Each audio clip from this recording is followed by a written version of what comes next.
that, we can make sure that's working properly. Mhm. So just check it. See.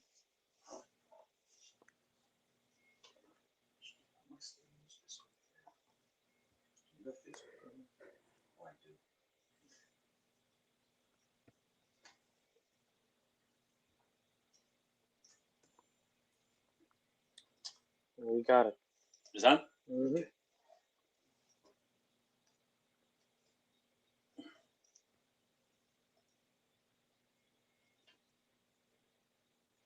Oh. I forgot my jacket.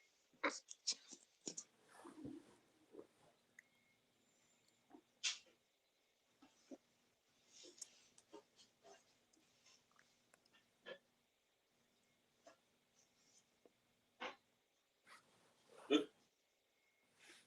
Perfect. Just got to disconnect this wire here.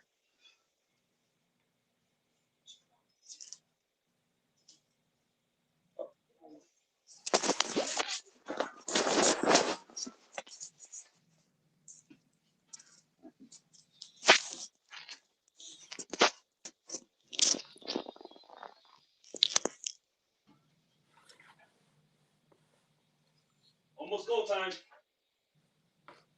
We ready.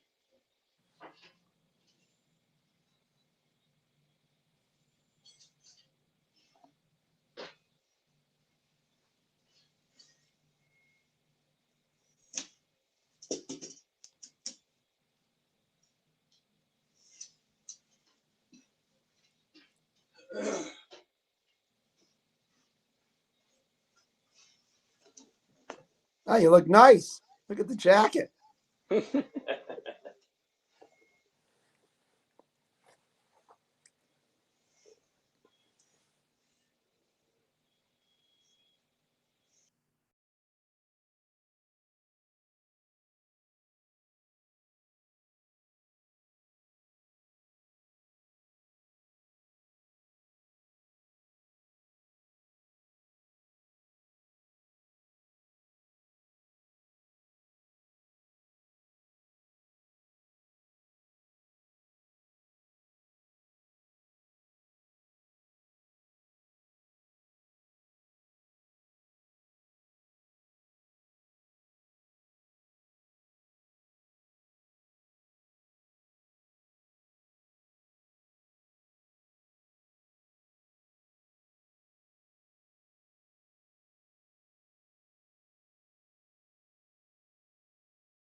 Welcome to Super Elite Entertainment. This show is brought to you by Aces Bail Bond, Yasmin Khan, Quick Response 24/7, Easy Payment 203-257-6228. Ramirez Spanish Restaurant specializing in seafood y churrasco. Spark City Smoke and Vape Shop located at 815 Lafayette Boulevard in Bridgeport, Connecticut. Evolution Sports Bar and Cafe located at 1279 North Avenue in Bridgeport. Bridgeport Auto Glass, 1227 Barnum Avenue in Bridgeport, Connecticut. Visit www.bridgeportautoglassshop.com. And finally, Moran Insurance Agencies, protecting your future. Call 203-864-6232 or visit www.moraninsuranceenagencies.com.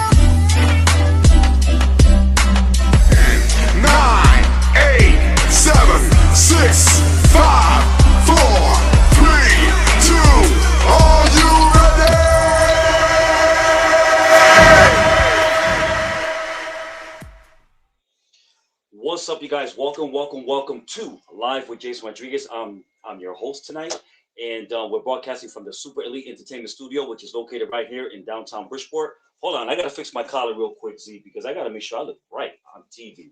You look right. I look right? All right, hold on. Not better than me, though, but I got hold on. There we go. There we. Wait a minute. What's the problem with this collar? There we go. Now I feel better. All right, you guys. So welcome to Live with Jason Rodriguez.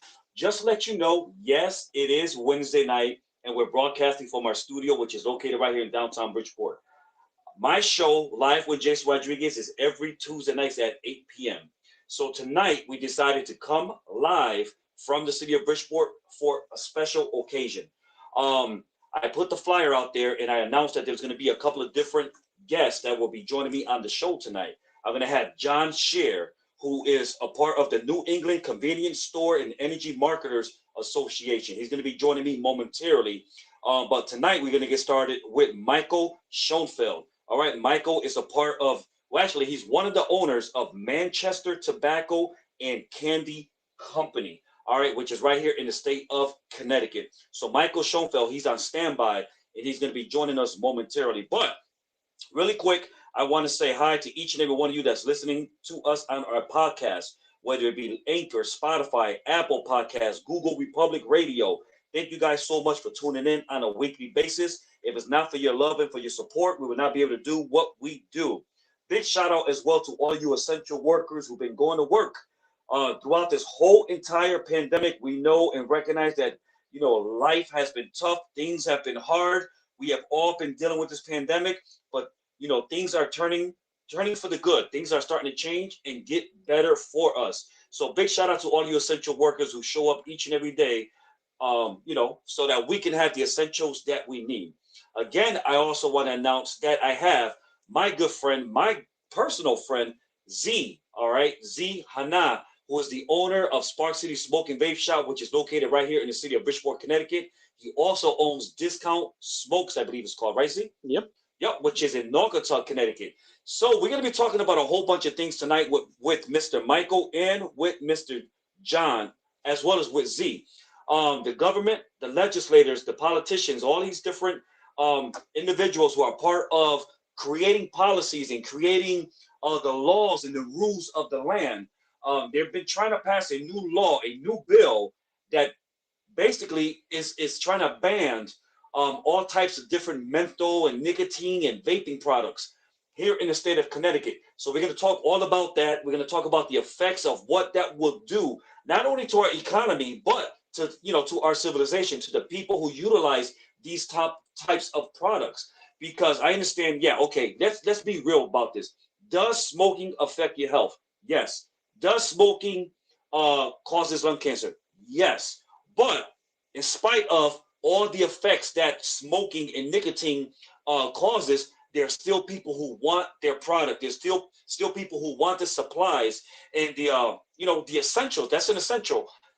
People still want what it is that they like to utilize. And we're going to talk all about that tonight because they're trying to pass a ban here in the state of Connecticut, just as they passed recently in the state of Massachusetts, and I believe also in Rhode Island. So I have Z from Spark City Smoke and Vape. I have John Scheer and also Michael Schoenfeld here, who are going to be joining me momentarily when we come back from this commercial break, you guys. Don't go anywhere. Share this live broadcast into your timeline, all right, so that other people can get involved and be a part of the conversation. It is not an interview. It is an open conversation, an open platform for any of you that's watching. So if you have a question, if you have a response, if you want to speak your mind, I understand some people are going to agree with things that are going to be said tonight, and there's some of you who are going to disagree.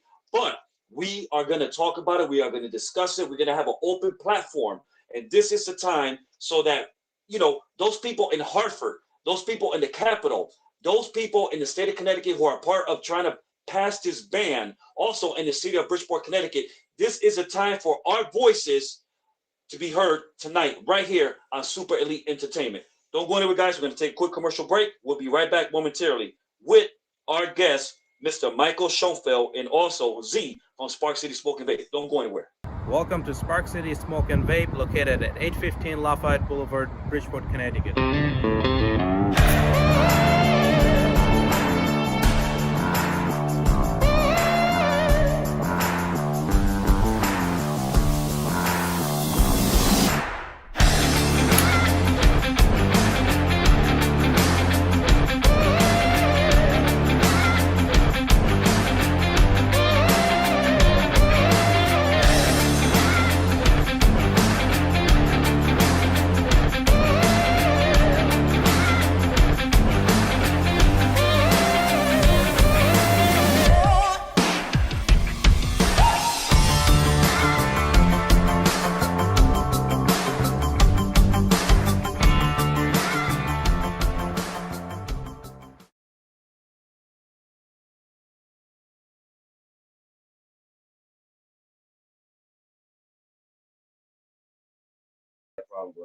All right, you guys, welcome back to Live with Jason Rodriguez. I'm broadcasting from the Super Elite Entertainment Studio here in downtown Bridgeport.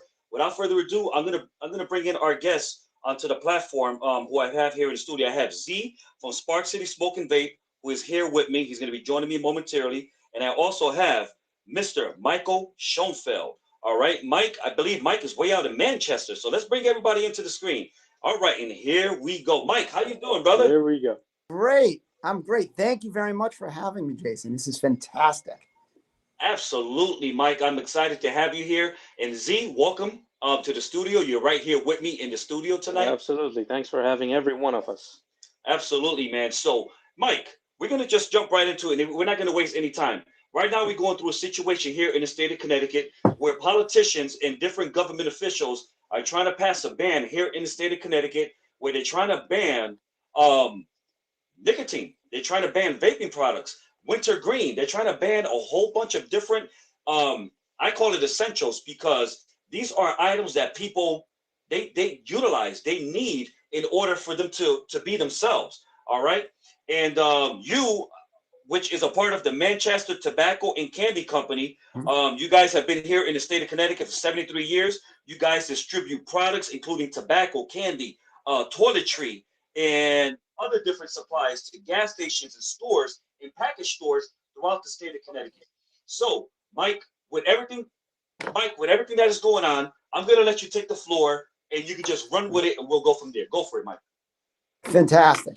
So what's happening is there are two ordinances, one in Hartford, one in Bridgeport, and now they also have a state ordinance, which is becoming a bill to ban all flavored tobacco products. So what that means is that will be including menthol, in any type of cherry, any type of different flavors in any form, whether it's cigarettes, whether it is in Skoal, whether it is in tobacco, whether it is in vape, and it's a complete flavor ban. Now, look, I understand it's a tough issue. We do not want our youth to initiate in smoking, okay? Even being in the industry, I sell legally, to the manufacturers, from the manufacturers to my customers. They in turn sell directly to the consumers, and we are gatekeepers for that. So I understand that this is a sensitive issue, but the problem that people aren't addressing is that this bill will not stop the youth from smoking. It's going to create an illegal black market. It will create from other areas like New Hampshire, where you can buy it and then bring it in. If you do it in a town of Bridgeport, it's going to be a complete, utter failure as well, because you're going to have bordering towns that you can just walk and drive to. You're going to kill your small businesses that are minority owned, and you're going to hurt the individual consumers. But more importantly, you're going to hit the people itself. Because what I think that the ramifications of this is that you have the general community will be suffering. If a customer has a 40 to 60% market share of their store of a menthol cigarette, they were going to have trouble paying their bills. What does that mean? Higher gas prices, potentially, higher prices on alcohol, higher prices on, baby formula. They're going to have to lay people off. You may lose your 24-hour convenience because they're going to cut the hours back. And you're going to create a huge black market in this. And I just think that, I understand people want to just ban it. That word sounds fantastic. It didn't work in the 1930s for alcohol. When you just banned something, you had illegal activity and the government had to control it. I understand that people, they don't like tobacco, but it's a vice no different than, I would say, alcohol or marijuana or guns or gambling. These are things that are in society that, whether you like them or not, they exist because there's a high demand for it, and it needs to be regulated, not deregulated. And if you look even in the current situation with the state, they're going to potentially legalize marijuana and take it out of the shadows, but deregulate menthol cigarettes. Can you imagine that you'll have someone in the streets of Bridgeport to be able to be a 23-year-old and have a legal joint in their hands, but a 60-year-old menthol cigarette smoker will not be able to get their product? I mean, there's something wrong with that. If this worked and that you told me that we could, stop the actual amount of people from smoking, then this bill might make sense. But it doesn't address education. It doesn't address enforcement. It doesn't address social programs. It doesn't address the internet. All it does is it takes one area and puts it into another area, and it's going to hurt everyone. Absolutely. And Mike, my question is, why are they targeting these specific products? For example, Wintergreen, these specific flavors, the vaping products that they're trying to put a ban on. I mean, why are they targeting these specific products? Honestly, for example, Z's on the screen right now. He has a store here in the city of Bridgeport, which is called Spark City Smoke and Vape. All the products that they're trying to ban are a great significant revenue of his store. So, whether it be 40, 50, even 60% of what he makes at his establishment, the ban could potentially cause this gentleman to lose his business. And not only Z, but also other different establishments here in the city of Bridgeport, gas stations, which you deliver to, mom and pop stores, different little bodegas in different places like that. I mean, I'm just wondering, why are they targeting these specific types of flavors and products? So I think the initial mentality is that the vaping has been an increase. I believe there has been a decrease in the cigarette over the years of smoking. There's a decrease in the tobacco use, but there has been an increase in the vaping. And I think the kids seem to go to the flavor vape. Well, I can understand, being a parent myself, that you don't want your child to have popcorn vape and, milkshake vape. That's not acceptable. It's also not something that I sell or many of my customers that sell. The object is to understand that there's different areas that need to be addressed. I think that, menthol is supposed to be, that I was told, makes people want to smoke more. There's been no proof of that, whether there's a flavor for a menthol cigarette. it tends to have a minority base. There's a lot of, black and brown people that use menthol products as compared to, a Marlboro, which is more of a Caucasian product. But that's by a choice. That's an adult consumer choice that's 21 or older. It's the same as going into a liquor store. There's peppermint schnapps. Why not get rid of that? There's been no legal or factual correlation to say menthol is more addictive. The addictive aspect of it has to do probably with the nicotine in it, and it's in the product. But it's not going to make a difference by just taking one specific product, because you're actually targeting, in my mind, specific people to not get their product. I mean, if you were to walk into a store and you had someone that was Caucasian and someone that was of brown or black color, the Caucasian walks in and, Z can attend, can I have a Marlboro box? And they get the Marlboro box. And then the person behind them says, well, can I have a Newport? And they say, I'm sorry, the government says that we're banning that because we don't think it's good for you. I don't think that that's right. I just really don't personally. Mike, do you think that that's a form of discrimination? I absolutely do. But, it's not for me to really speak in that lane. But as a person that I was teaching my child who goes to a Hartford private school, and it's very diverse, she asked me, is that like segregation in the past? I mean, when you stop and think about it, they had laws that there are certain people that couldn't go, certain minorities that couldn't go to certain restaurants and back of the buses. And why is now you could not buy certain products from one person and another person can't? I feel very bad that that's even addressed in that particular mind. I think the argument is that you are targeting, that generation, so that there's a strong argument that the cigarette companies are targeting the minorities and their health is being diminished. Mike, I believe that's false. And not to cut you off, but someone just put a comment here in the timeline. A gentleman named Andrew Harry Paul, and he says the stats the state is using is against blacks and browns. Would you agree with that?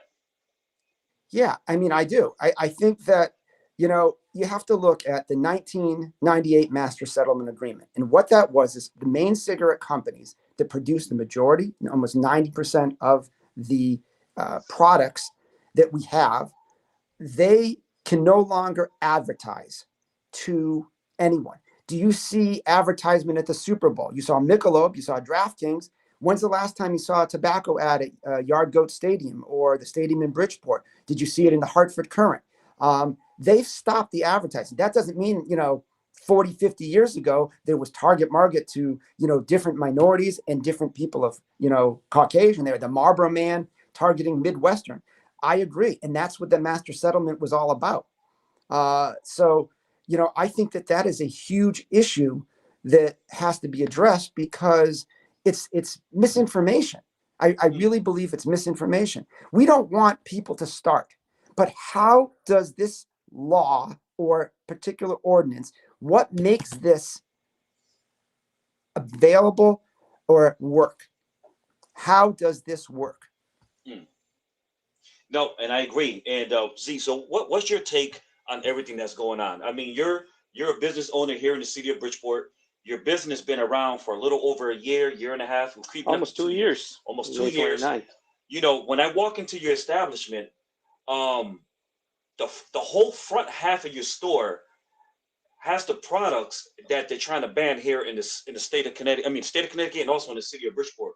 So my take is, if that ban is initiated, half of your store is going to be empty. Absolutely. I mean, I find that to be a problem. I mean, it is a big problem. Not only half the store is going to be empty, half the profits are going to be empty too. It's, actually, I'm going to say more than half, because that's where most of our profit comes from. And as like Michael was saying, I hear people saying that, the reason they want to ban the menthol cigarettes is because it targets the minority, population. What difference does it make if somebody over 21 is smoking a menthol cigarette or flavored cigarettes? We, as a store, as a business, as a wholesaler, a retailer, everyone, we keep that law. if you're not 21, you cannot come to the store or you cannot buy any products. My frustration and my argument is there is a lot of tax money that's coming from cigarettes, that's coming from vape. Believe it or not, all our yearly license combined is not even close to the vape license. The vape license costs a lot of money. Mm-hmm. So they get all this money from vape, cigarettes, nicotine products. Why don't you use some of those money to enforce the law? Why does it have to be all on us? I mean, my thing is, I think as adults, anyone that's over 21, I mean, as an adult, I have the right to do what I want to do in regards to if I want to go into a smoke lounge, if I want to go into a nicotine store or bodega to buy what it is that I want to ingest and put in my body. I mean, that's my discretion. Absolutely. That's my decision. Yeah. Now, how the younger kids are getting the products, we already know. Mm-hmm. You got the older ones who have access to it; they're getting it, and then they're probably, selling it to the younger kids for maybe double the amount Mm-hmm. that they pay for it. And I understand that, but at the end of the day, I just find it as discriminatory that you're gonna take my right away of being able to purchase the products that I like to enjoy, Mm-hmm. that gives me enjoyment and peace of mind. As a matter of fact, someone just wrote on here, and listen, Bruni De Leon right here just wrote why menthol products are to be banned. Why? Right? I mean, exactly. It's my decision if I want it. There is no proof. Nobody can come out and say exactly why are they trying to ban. Mm-hmm. I really want to know why they want to ban that product. Mm-hmm. And they, even if they come up with anything, they cannot prove anything. There is no proof of anything. So, the important thing here that we're trying to communicate to the viewer audience is that, you know what, if you're an individual who you like to smoke your hookah, you like to utilize your vape, you like to smoke different menthol and different nicotine products that the state is trying to ban, and also specifically the city of Bridgeport is trying to ban, we got to make, our voices heard. We got to reach out to the right people in the right places. We got to start calling all these different outlets and agencies and politicians in the capital, and we got to let them know that, you know what, this ban cannot be passed. This ban should not go into effect because I mean, this is something that we want, something that we want to utilize, and it's discriminatory for them to try to do such a thing. Absolutely. If you're over 21 and you want to drink or smoke, that's up to you. Go look it up. Say you want to smoke a vape, look up the vape, research it, and if you still want to use that product, that's up to you. I am nobody to stop that, or nobody has the power to stop that. And if I don't sell it, they will find it from somewhere else. They can go to some other state or online. They will get their product no matter what. How long has marijuana been illegal? Everyone, there's a lot of people that still uses it. It's illegal, but they still use it. So if they really want a product, they will find it. Absolutely. And like Michael was saying, our legal business is going to go on the streets, just exactly like how marijuana is sold on the streets. Now it's going to be cigarettes and menthol cigarettes sold on the streets like that. Exactly. So exactly. I think They're you buying have a pack for $10. They're going to buy a piece of like a loose cigarette for $2. Yeah. So no matter what, whether they ban it or not, if they do ban it, it's still going to be available. It's going to be on the streets now. It's going to be, something that will be classified as, cocaine is a narcotic, is a drug. It's something that if you caught with it, you're going to jail. It's sad because these products will fall under that category. People might start getting arrested for utilizing and purchasing these products and having them in their possession. What do you think, Mike? So I think there's a couple of things. The first thing is we are now facing government and the question of what is their reach. In other words, okay, if they say that it's not healthy for you, which we do agree, people know that, but are they now making that decision for you? Are they taking your rights away? If someone is diabetic, should they be able to buy candy? If someone doesn't believe in abortion, should they be able to get the morning after pill or to get, birth control? I think you have to take a step back and see what the reach is for the government. We all want to do what's right for our families, but this is a federally legal product. I think another point that also needs to be made, as from a state level, there's $340 million that the state of Connecticut collects on the total just cigarette revenue. Forget the vape and the tobacco, just the cigarette. If 41% of your sales is a menthol product, that means the state's going to lose between 144 and 150 million dollars. Now I ask you, where does all that money go? Whose pocket does that money go into? Well, that's going into the, I don't know. Is it in the general fund? It's not being go to used for education.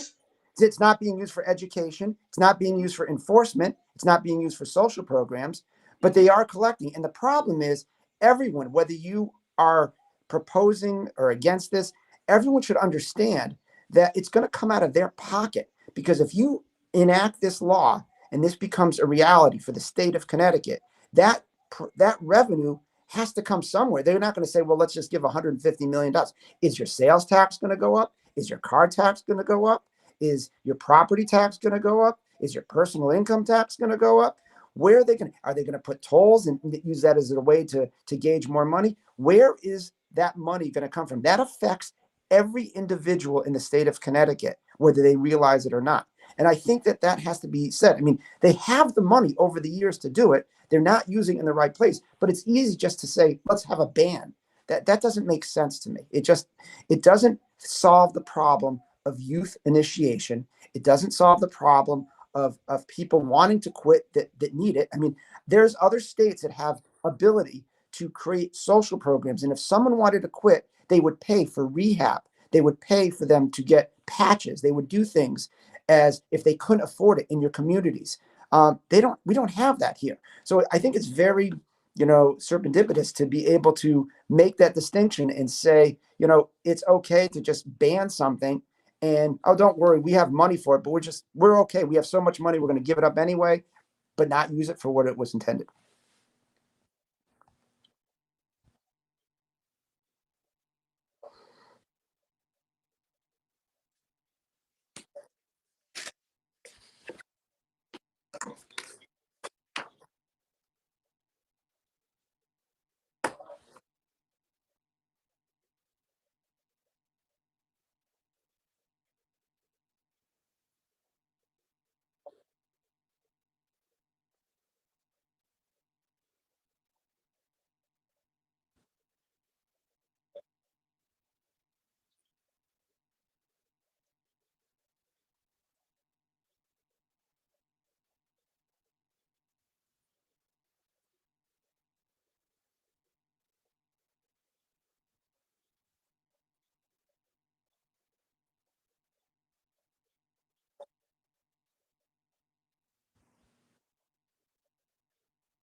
And so does every other person that smokes or vapes.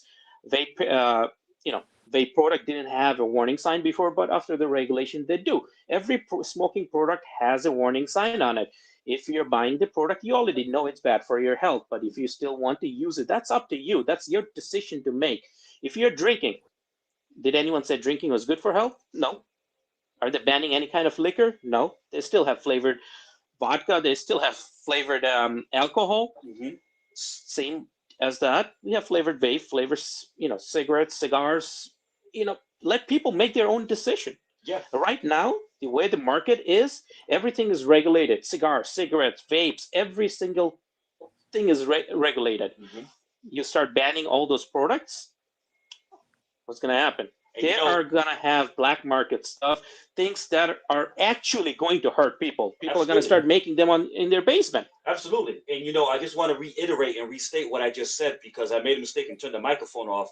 But what I was saying earlier when the mic was off, and I apologize for that technical difficulty that we just ran into, is that, people are, your voices need to be heard. And all the information is going to be on the screen. The individuals that you need to reach out to make, your point of reference where your voice can be heard, all that information we're going to put on the screen momentarily because we want you to speak up. We want you to make contact with the different sources and the different individuals that are out there throughout the state, whether it's in Connecticut, also here specifically in the city of Bridgeport, because whether it be, listen, if this ban goes into effect, we already know that people are going to go out of state. They're going to get what it is that they want. Just like you said, Z, people are going to start creating it, making it right in their basement. People are going to make it in their kitchen. People are going to go out of state. They're going to make purchases out there. They're going to bring it back here. They're going to sell it. No matter what, it's still going to be available. But you know what? Why put a ban on it? Why put a stop to it? I mean, with all the money that's being generated in income in the taxes, I mean, we can use all of that money to go towards a good cause. But why put a ban on it so that then it can be brought in illegally? Now, all that money is going into the people who are going to be processing it and selling it illegally. So I don't know. It just doesn't make any sense to me at all, man. But again, you guys, your voice needs to be heard. Mike, Schoenfeld is here on the screen right now. Mike, you broke it down in detail. You were very, yep.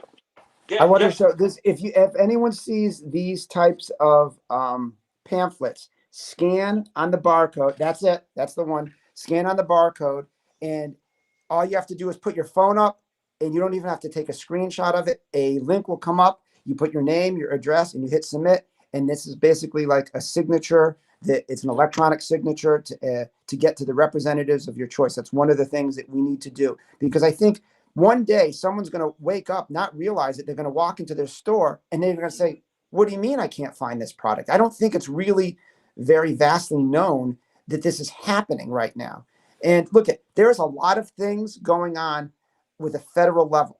And I think that John will be able to give you more information about how it was failed and in Massachusetts, and how that in retrospect, that there's so many things going on that on April 4th or 15th, I believe, the federal government is not UPS, the United States Postal Service, FedEx, and UPS will no longer be able to sell vape flavors or any type of vape through the internet. They will not allow to distribute that. So there's a lot of things with the PACT Act, the PMTAs. There's a lot of things that are being done on a federal level that is going to help, stop the youth initiation. But we can still, it's a win for everyone. We want to help our youth. We want to make awareness. Okay. We want to have our adult smokers. Remember, you may not like the products that Z and I sell. You may not like it one bit, but it's legal.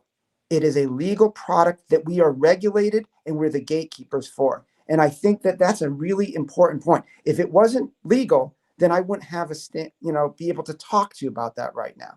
But we've been doing it the right way. We get audited, that Z has to have license. And if those that aren't doing it the right way, they should be penalized. But we're not, we're screaming for enforcement. Use the money for enforcement. I have no problem with that, right, Z?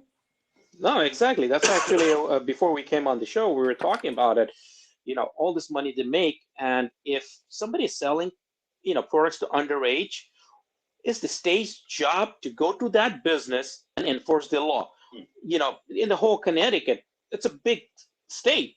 Hire more enforcers. Go to the stores. Do it more often. Do it every day, every hour of the day. I have no problem with somebody coming in and checking the store out to see if I have the right licenses, to see if I am selling it to underage kids, or selling anything illegal. That's the state's job to enforce those laws. So they have to come out and do that. If they're not doing their job and putting everything on us, that's not fair either. It's pretty much banning the products. It's pretty much coming like getting an easy way out. Yep. All right, let's just ban the products. It's less work for us. That's what I think. Absolutely. Well, Michael Schoenfeld, thank you so much for coming on to the show tonight. It's been a great privilege and an honor of being able to have you here with us virtually from your home.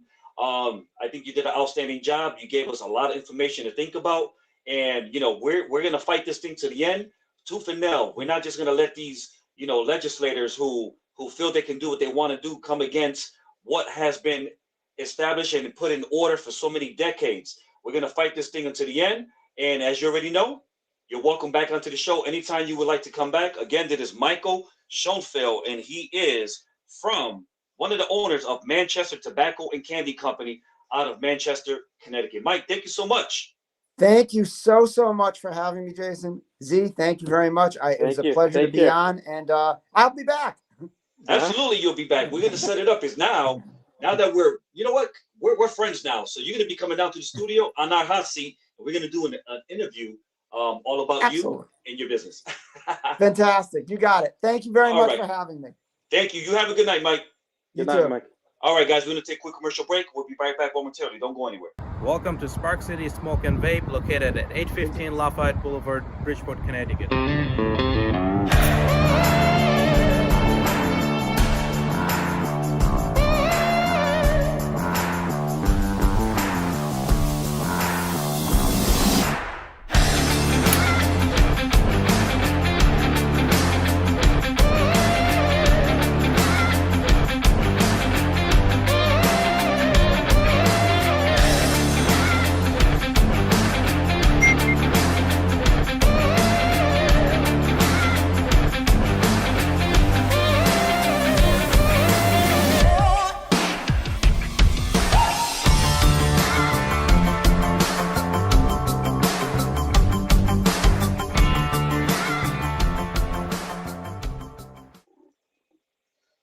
All right, you guys, and welcome back to Live with Jason Rodriguez. As you guys already know, we're broadcasting from our studio right here in downtown Bridgeport, the Super Elite Entertainment Studio. We just got off with Mr. Michael Schoenfeld, who is the owner of Manchester Tobacco and Candy.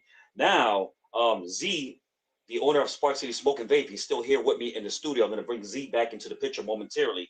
But now we're going to jump into the next portion of the show with our next guest, which his name is John Scheer. John Scheer is a part of the New England Convenience Store and Energy Marketing Association, which is a nonprofit trade association which promotes interest in of convenience stores, petroleum marketing industries across New England. So without further ado, I'm going to present to you guys Mr. John Scheer at this time. John, how you doing, brother? Great, Jason. How are you? Good, good. Glad to have you on the show. We've been having a blast here talking about all the different regulations and all the different bans that they're trying to initiate here in the state of Connecticut in regards to all the different nicotine and menthol products. I'm not sure what that sound was. Somebody sent me a text. That was over on my end. Oh, okay. All right. Yeah, that was kind of loud in our earpiece. We're working almost 9 o'clock at night. But John, welcome to the show. Welcome to the show. We're here talking about the ban that they're trying to activate here in the state of Connecticut. I just want you to jump in, give your personal expert opinion as to what the effects and the impact such ban would have on our economy and also on the lives of the people here in Connecticut. Go for it, John. Yeah, I'm sure. If you don't mind, I'd like to actually start with something else, which is how we even got here in the first place. You need to understand how these things happen. There are anti-tobacco advocates, just like there are advocates for any number of issues. By name, you've got the American Cancer Society, American Lung Association, Campaign for Tobacco-Free Kids, even Bloomberg Philanthropy. So you've got a lot of money behind these initiatives. And one of their goals is and has been the elimination of all flavors. More recently, we've had, and that's been going on for quite a long time, even if you go back to when they banned cherry-flavored cigarettes and things like that back in the early 2000s. They tried to get menthol out, but there was a reason menthol stayed in, and it's the simple reason, and this gets to your question, is there's enormous market demand for these products. Enormous. But then vape came along and introduced thousands of different flavors and has youth appeal. I mean, there are a lot of kids using it for a variety of reasons. It isn't just the flavors. It's the cool factor. It's people that they respect and look up to online using it. I mean, just like anything else. And by the way, kids smoked too. So it was cool then, and now vaping's cool. So then there'll be something down the road, I'm sure. I have no doubt. But the attack on vape to reduce the youth initiation, which is a valid issue, and I'm sure Z can even agree. I'm sure Z does has a significant age restrictive policies. He only wants to sell to adults, but there is still significant youth appeal and youth use of those products. So what the anti-tobacco advocates did is they conflated the issue. They made this about flavor and not about product. And so they did this successfully in 2019 in Massachusetts, and that's how they got to the ban. And what happened is they took this real scare of the youth vape movement. And if you remember back in 2019, there was E-Valley, which was the name they gave to the black market THC vapes that were unfortunately killing people.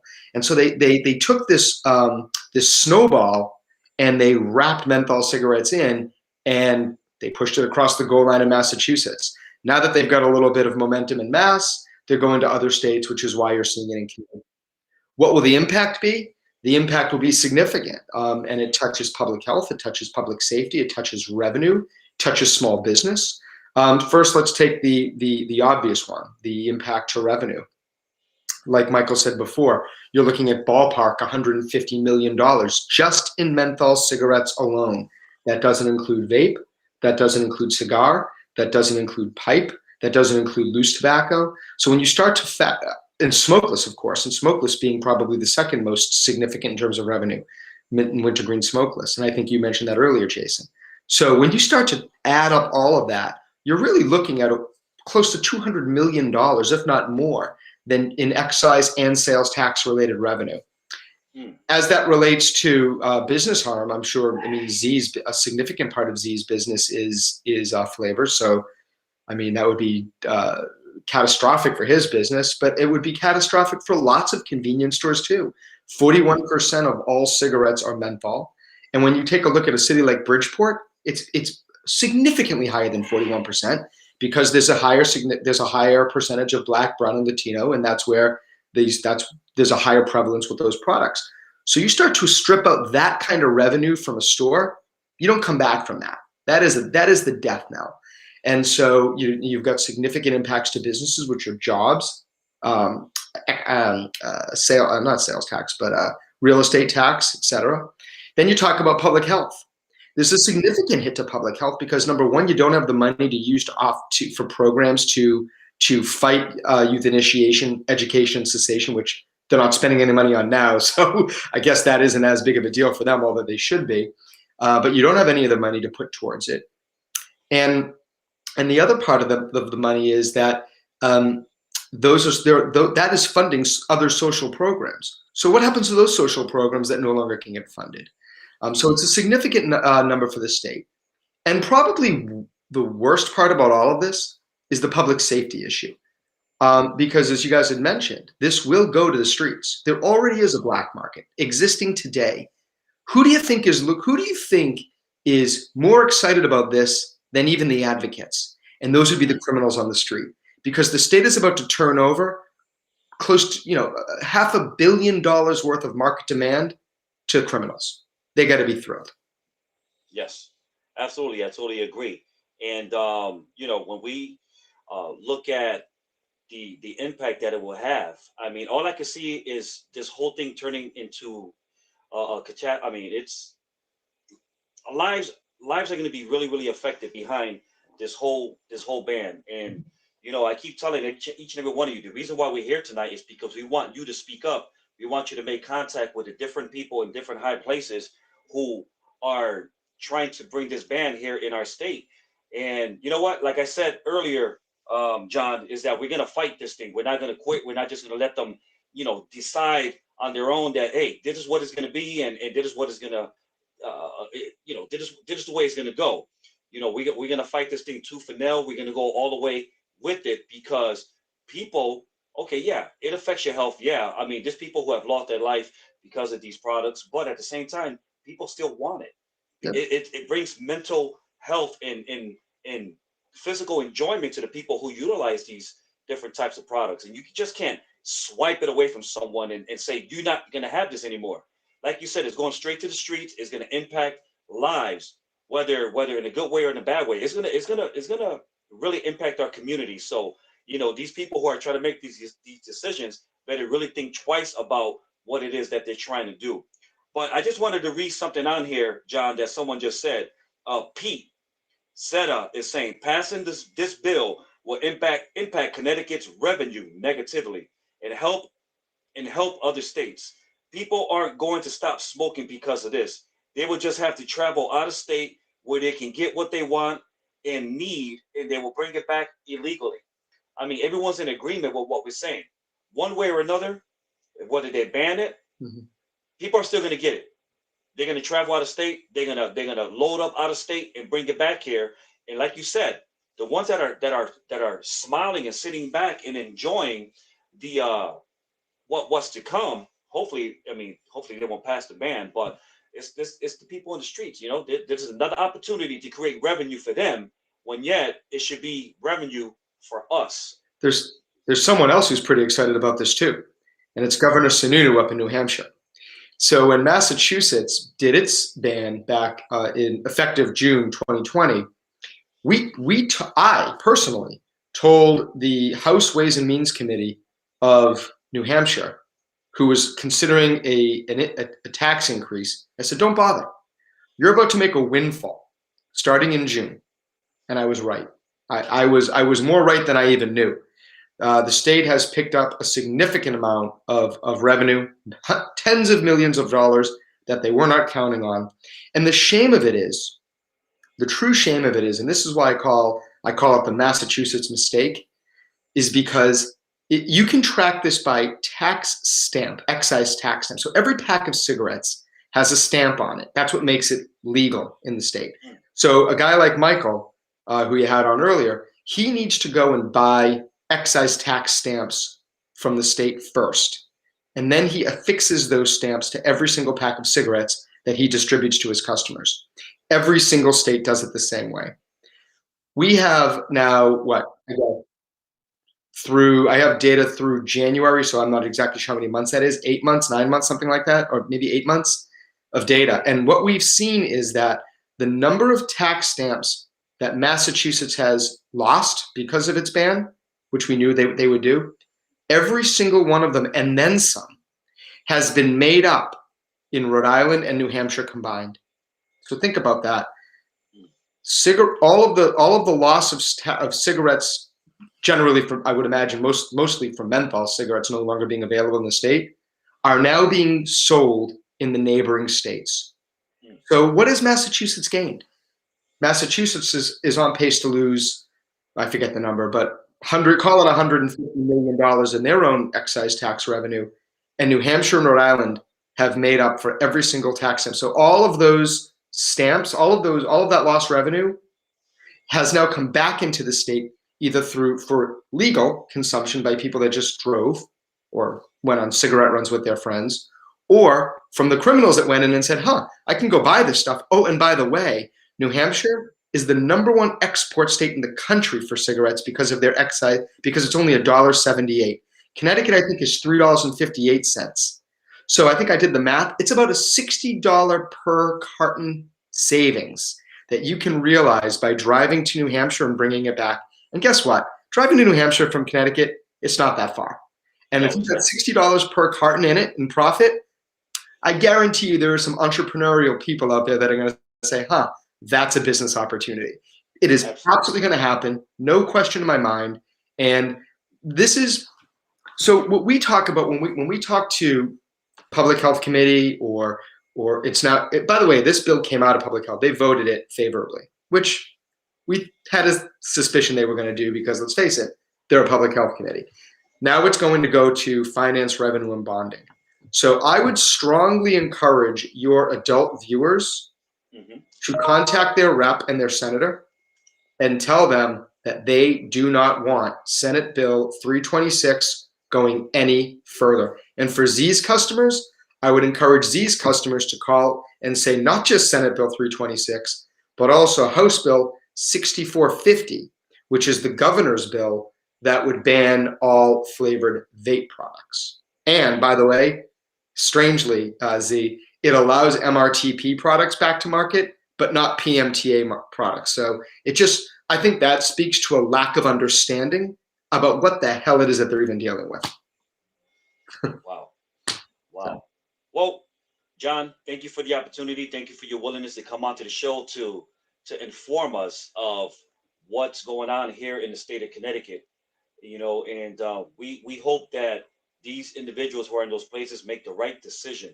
And really quick, John, before I let you go, what do you think is the right decision to make? What do you think is the best decision to make at this time? Yep. Simple. Today you have a legal, licensed, regulated, enforced framework. Use that framework. Use the gatekeepers. Use the people that you have licensed and entrusted to properly sell these products to adults only. I think someone said it earlier. Come down hard on bad actors. If you want to increase the fines, increase the fines. I think there should be a mandatory electronic carding requirement. So no more of this business of looking at an ID. I'm talking about using electronic tools. And by the way, there are free ones and there are very expensive ones you can integrate into your point of sale systems. Should be up to the business owner on what he or she chooses to use. But continue to use that framework. But prohibition, it just does not work. It is the wrong answer. I also do, and I don't know if Z would agree with me on this one, but I do think that there is a pretty gaping loophole on the disposable vape products. I think there probably could be some restrictions on those. But again, a little bit out of my wheelhouse. But the bottom line is you don't ban anything. You use your existing framework and you continue to enforce the law. And finally, let some of these federal policies that have been instituted over the last 12 months play out. PMTA is a huge one, huge. That is going to seriously weed out a lot of products that are currently on the market and only allow certain products that can demonstrate a benefit to the public health. That's a pretty high bar. And the PACT Act that Michael alluded to, and now you got UPS and FedEx no longer making deliveries of vape. There's a tremendous amount going on. The state doesn't need to do a thing. Absolutely. Well, add into what he said is about, banning the products. I did an interview almost a year ago when I first opened the business in Bridgeport with Channel 12. They were talking about banning the products since then. So what I told them is the same thing I'm going to tell here again. Banning a certain kind of product is not going to make any difference to anyone. If they're going to get the product, they are going to get the product from anywhere they want to. Absolutely. And like he was saying, increase the fines, increase, the fines if you're selling to underage, take their licenses away. But for one or two of those businesses that are doing that, why does every single business owner has to suffer? Why does every customer has to suffer? Because there's one or two stores that is not doing what they're supposed to do. And as far as, he was saying about checking ID, the FDA made it very easy to check their ID. Actually, right here, this is the FDA's app. You can actually just scan the ID. It's a free app. You don't have to pay anything. And it comes up. You can just scan their ID and you can use it. It's a free app. Wow. And that's every employee in my store has that app downloaded and just scan it. I actually have an iPad set up with that on 24/7. Just hold the ID under the iPad and it says over 21 or under 21. Excellent. All right. Well, John Shear, thank you so much for coming on to the show. I truly appreciate the opportunity. And thank you for your level of expertise and the knowledge that you just shared with each and every one of us, the viewing audience. Have a good night. God bless you, brother. Hope to have you on the show again. Thanks for having me, Jason. Z, nice meeting you. Have a good night, guys. Nice meeting you. All right. Thank you very much. All right, you guys. So don't worry. We're going to take a quick commercial break. When we come back, I'm going to continue our conversation on with Mr.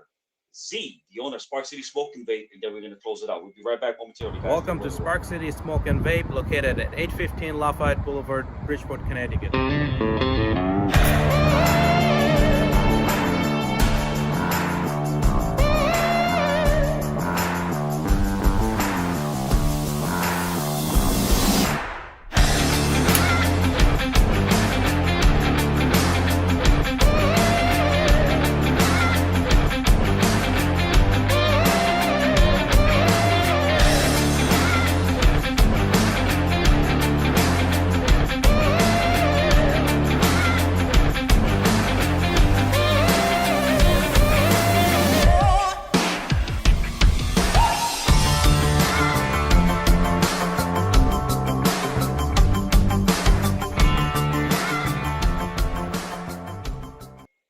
All right, you guys, welcome back to Live with Jason Rodriguez, and I have Mr.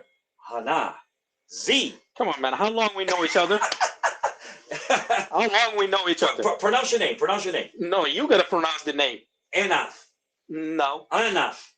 Close enough. Enough. There we go. All right. All right. I think you should stick with Z. I'm gonna stick with Z. But Z's a really good friend of mine, man. I love this dude to death. And Z's the owner of Spark City Smoke and Vape, which is here in the city of Bridgeport. And he also owns Discount Smokes, which is in Naugatuck, Connecticut. And we've been here in the studio for the past hour talking about the ban that the state of Connecticut is trying to pass, and also the city of Bridgeport. We had Mr. John Scher, who is a part of the NECSEMA organization, and also Michael Schoenfeld, who's the owner of Manchester Tobacco and Candy company here in the state of Connecticut. They were both guests on the show virtually. Z is here in the studio. He's sitting right next to me. Matter of fact, hold on. You see? He's right next to me. But I got the screen split tonight. But yeah, Z, we had a good time with both guests. Yes, we did.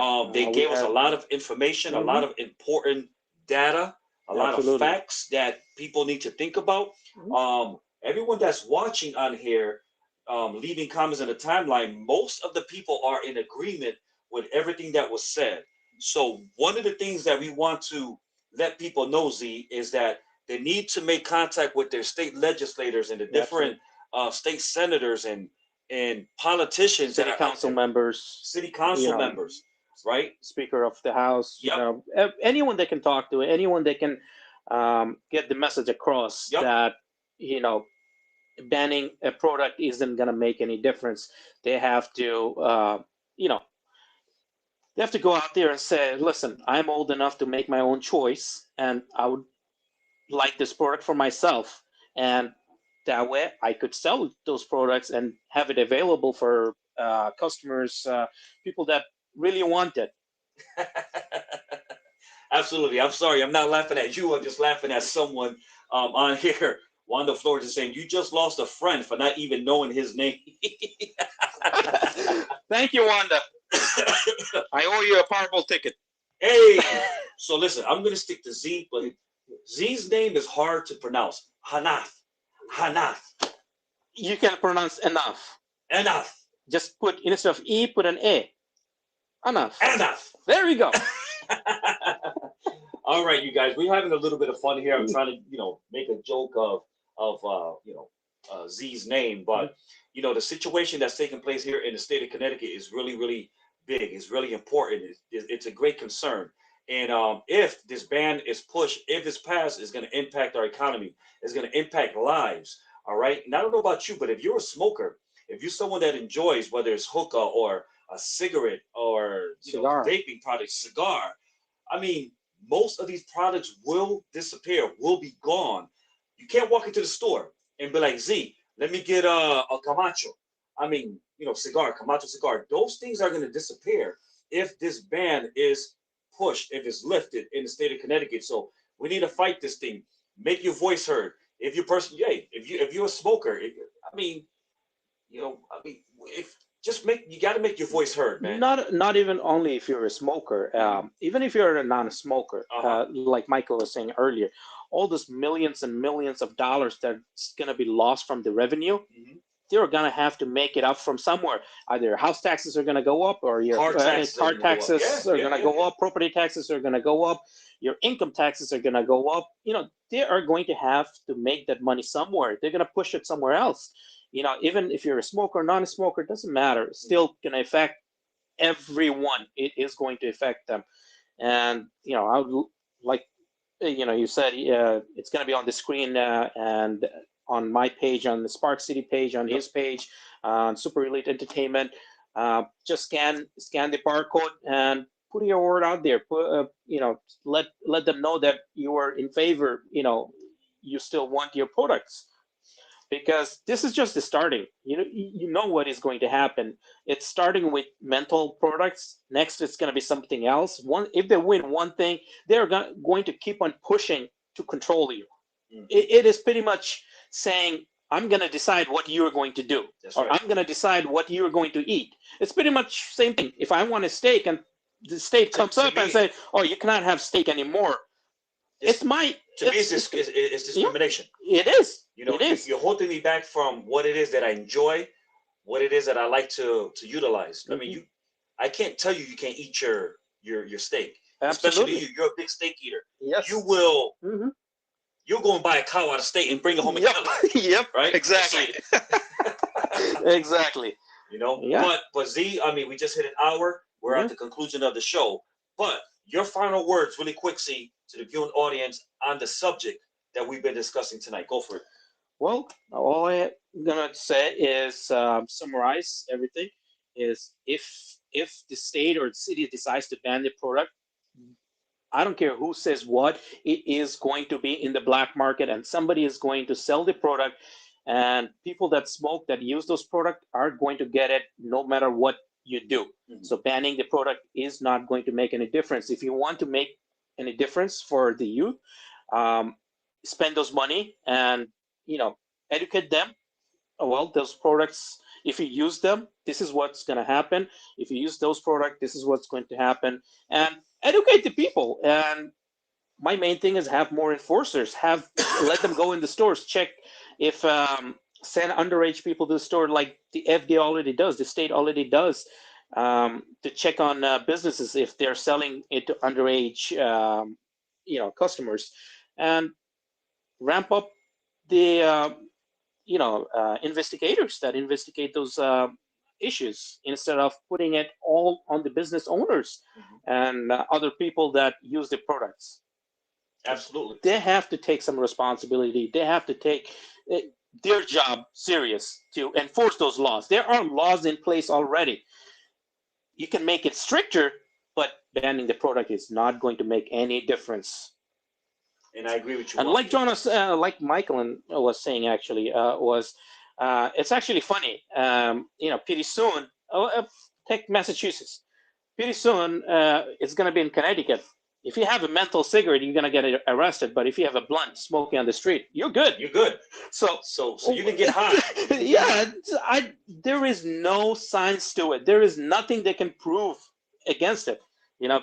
All they have is we are going to ban those products. Why? Oh, we don't know. We just woke up today and thought it's a good idea.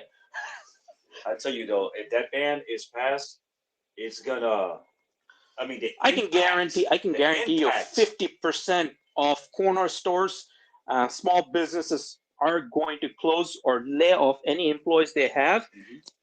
They're gonna have to work by themselves or just close the store or do something else, because businesses are not going to last, especially in Bridgeport. We have a lot of menthol smokers in Bridgeport.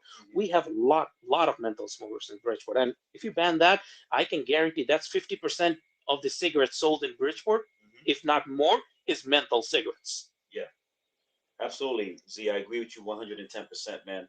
And with that said, we're about to get out of here. Yes, and I'd like to remind the viewers again, it's going to be on the screen. Just scan the barcode and put the word out there. It's going to help me. It's going to help other businesses. It's going to help the community.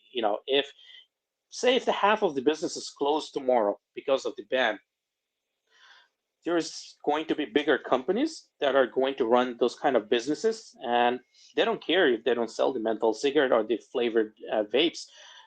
It's going to hurt the small businesses like me, the corner stores, the small gas stations. Those are the places that's going to get hurt. Absolutely. And again, you mentioned the flyer with the barcode on it. We're going to keep posting that. It'll be on my site. It'll be on Spark City Smoke and Vape, Instagram and Facebook. It'll be on Z's Facebook and Instagram. So make sure that you go in and look up Z, look up Spark City Smoke and Vape, look up Discount Smokes, which is in Naugatuck, Connecticut. The flyer is going to be on there. All you got to do is just scan it with the camera of your phone. Yep. Correct? Absolutely. And all the information that you need will be right there, man. So, there is a time where everyone needs to speak up. If, like Z said, whether you're a smoker or not, you don't have to be a smoker. You could be the business owner. You're the one that's selling the product. I mean, this is a big concern. This is a big or even issue. Work in a store like that. Yeah, if you work in a store like that, I mean, this is your livelihood. And this ban is gonna destroy lives and it's gonna destroy businesses. So, You guys just keep in mind, speak up, reach out to your state senators, your state representatives, and also your city council members, even the mayors of the city that you're from, and let them know that this ban cannot be passed, guys. All right.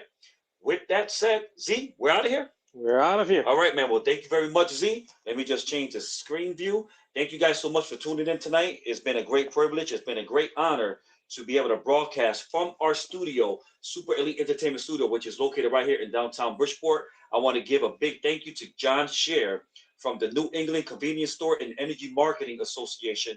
I also want to give another big thank you to Michael Schoenfeld, who's one of the owners of the Manchester Tobacco and Candy Company, for coming out to the show tonight and sharing their level of expertise and their data with us. Z, thank you as well for coming into the studio. Thank you for having all of us. Yep. Thank you guys for tuning in tonight. Remember, keep supporting local small businesses, mom and pop stores, your local bodegas, supporting Spark City Smoke and Vape, which is located right there at 815 Lafayette Boulevard in the city of Bridgeport. Keep supporting the Discount. Z, what's your name of the store again? Discount Smoke. Discount Smokes, right there in Naugatuck, Connecticut. And all the other different smoke lounges and cigar stores and hookah stores and all the different people who are out there making their livelihood from the products that they're trying to ban. Keep supporting them. And you know what? You guys, thank you so much for tuning in tonight. Again, I'm your host, Jason Rodriguez. I'll see you next Tuesday night at 7. No, not at 7 o'clock. 8 p.m. 8 p.m. As a matter of fact, next Tuesday night, I'll be back with my co-host, Mr. Gio Alvarez. All right. So make sure you guys tune in for Live with Jason and Gio. All right. Gio will be here in the studio with me next Tuesday night at 8 p.m. We're going to have a blast. And you know what? I just want to throw this out there really quick. Gio, you know what? We went to an arcade and we had a little competition. And Gio basically cheated. He basically was a bit shady with his approach on the hockey table. You'll see what I'm talking about. Make sure you tune in next Tuesday night at 8 p.m. so you can see what kind of cheater my co-host Gio is. All right, you guys, thank you so much for tuning in.